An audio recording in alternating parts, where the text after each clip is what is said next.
Dearest beloved divine friends and families, me, your brother Roshan Khan, Haji Roshan Khan, Haji Dr. Roshan Khan. Today is Friday the 31st of July, the day of Eid al-Adha, historic day, a day of celebration really, when after the big pilgrimage to Mecca, the pilgrimage, after pelting the symbolic posts or places of the pelting of the Satan or the Shaitan in Mina, Mecca, Saudi Arabia, it's time for a celebration after having gone through it all. So God bless the Hajis, those who, and the Hajins, those who sacrificed for their rejuvenation and their rebirth spiritually. Still a time of some confusion, ladies and gentlemen. The 24 hours have elapsed. Still some confusion.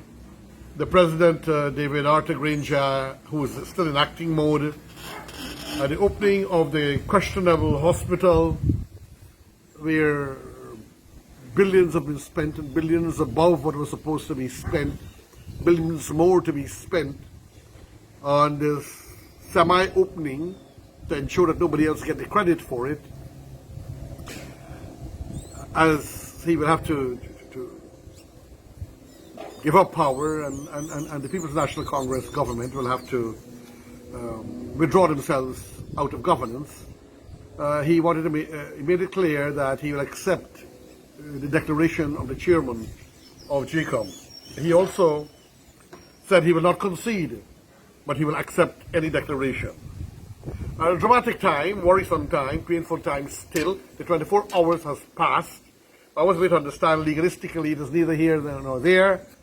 It is basically a 24 hours that gives a stay to the announcement or declaration, and not a prevention of an appeal, because there's usually by law 6 weeks to make an appeal.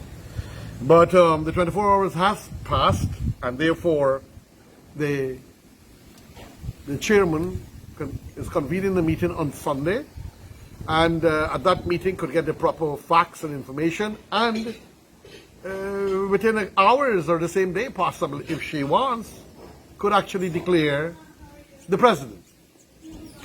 If they are not getting cooperation from the GCOM PNC commissioners and from Lowenfield, who is obviously a PNC operative and acolyte, and all of them who are giving a bad name to this great party. And I'm saying great party because if you're to read the constitution of the PNC, which I did, you'll be a state of shock.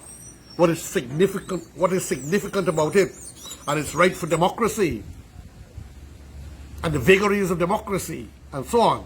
But what has been practiced by some of the leaders is truly a cause of shame. But let us see what happens. They should do the right thing. Let nature take its course. Let the will of the people, which is the will of God, takes place, and let the rightful President, Dr. Irfan Ali, be declared the winner, and we move on, fight another day. I think the PNC, APNU is neither here nor there, ladies and gentlemen. The APNU, they haven't brought anything. The AMC has lost everything, also what they had. So it's really a PNC. A PNC is a strong, powerful party.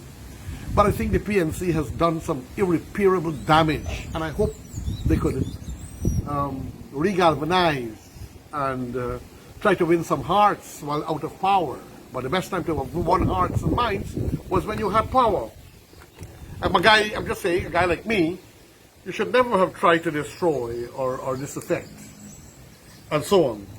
But friends and families, Kaiture News, today I want to read the latest from it, a few articles and with a few commentaries. The US expands the list of persons facing visa ban, and the other personal sanctions are coming up. I was made to understand the monies and wealth of certain individuals, the two-lettered business magnate controlled by the warlord of the President's Ministry of the Presidency, that his monies has been put on hold. He can't extract his money, according to my understanding, and others as well.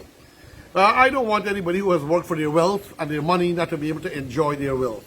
But when you have done a wrong thing, you have to pay the consequences. And that which is wrongfully gotten, it is said, he is known to be a charitable guy, the two-lettered business magnate. But it is said, this came from the making of the West Indies, and it was the story of Las Casas of Seville, who took part in the conquest of Cuba, and was given lands and Indians to work for him. But being a priest, he was taken by his text, and this is his text. I'm remembering from high school, ladies and gentlemen, I'm quoting you verbatim, exactly as it is. He that sacrificed of a thing wrongfully gotten, his offering is ridiculous, and the gifts of unjust men are not accepted. So the charity you do, when you do or are involved in corruption and deceit, it's not accepted by the Creator and God. And if you think it's going to liberate you for the wrong things you're doing, it's going to be like a weight of iron around your neck that pulls you down. And that goes for all of us who do wrong things and try to be charitable, thinking that you can buy God.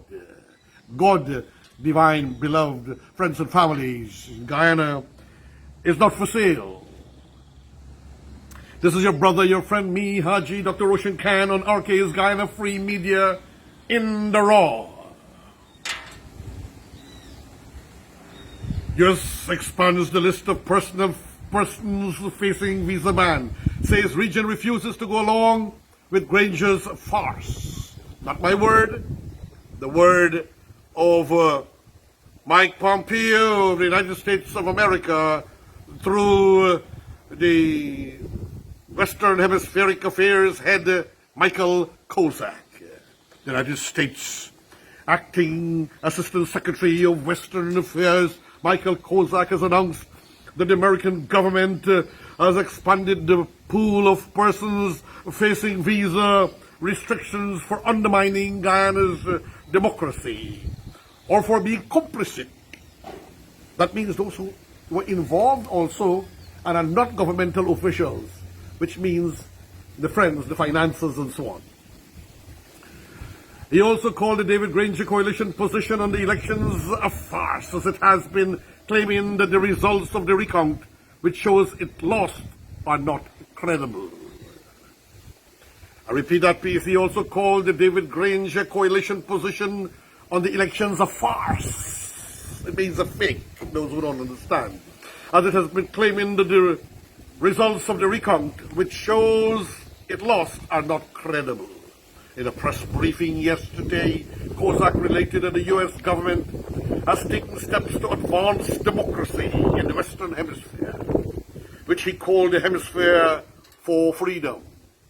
U.S. Secretary of State Mike Pompeo had announced the first tranche of restrictions on July 15 on individuals responsible for complicit in undermining democracy in Guyana, after which U.S. Ambassador Sarah Anlich reiterated the support the U.S. places behind the transparent and credible national vote recount. The recount results show that the People's Progressive Party, Civic PPPC, has won the elections. The Secretary's been clear, Kozak said. That is Secretary Mike Pompeo. The Granger administration and its allies continue to defy the will of the Guyanese people by refusing to accept the vote count. The count has been certified as valid by international observers, OAS and CARICOM, Guyana's and the Caribbean's highest courts. Kozak pointed to the Inter-American Democratic Charter as the document which binds the countries of the Americas and the Caribbean to democracy. We have been working with our partners through the Organization of American States, OAS, Kozak said, to stand up for democracy where it is under threat, and at the same time, we are trying to turn the tide in those countries where democracy is but a dream.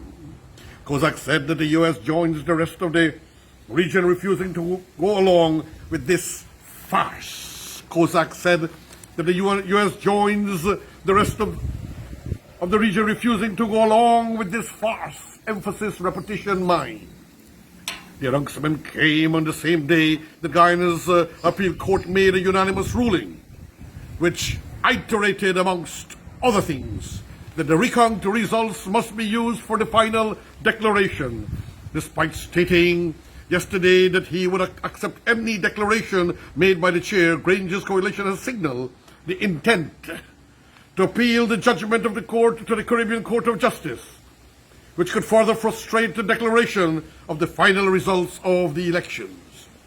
This is despite the electoral process going on for 5 months. My commentary on bringing degradation and constant shame to our country, to our nation, oh, ladies and gentlemen, making us a laughing stock, a mockery in Caribbean and around the world. On top of that, the central theme of the coalition's arguments support getting rid of the recount figures and making a declaration on the basis of tainted district declarations, as several other attempts to rig the elections results failed to hold ground.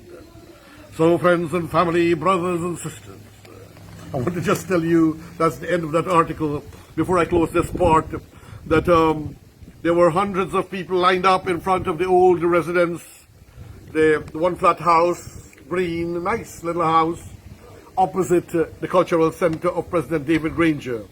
The crowd gathered at the Dorman Backlands yesterday morning after it was rumored that the president would be sharing out 50,000 COVID-19 relief to each family. Police ranks turned up shortly after to disperse the gathering and told them that it was a rumor. Friends and family, let us pray for our country. Let us pray for peace, goodwill, harmony in Guyana. Your friend, me, your brother, Haji Roshan Khan, saying thank you for tuning in to this RAWRKs Guyana Free Media in the Raw.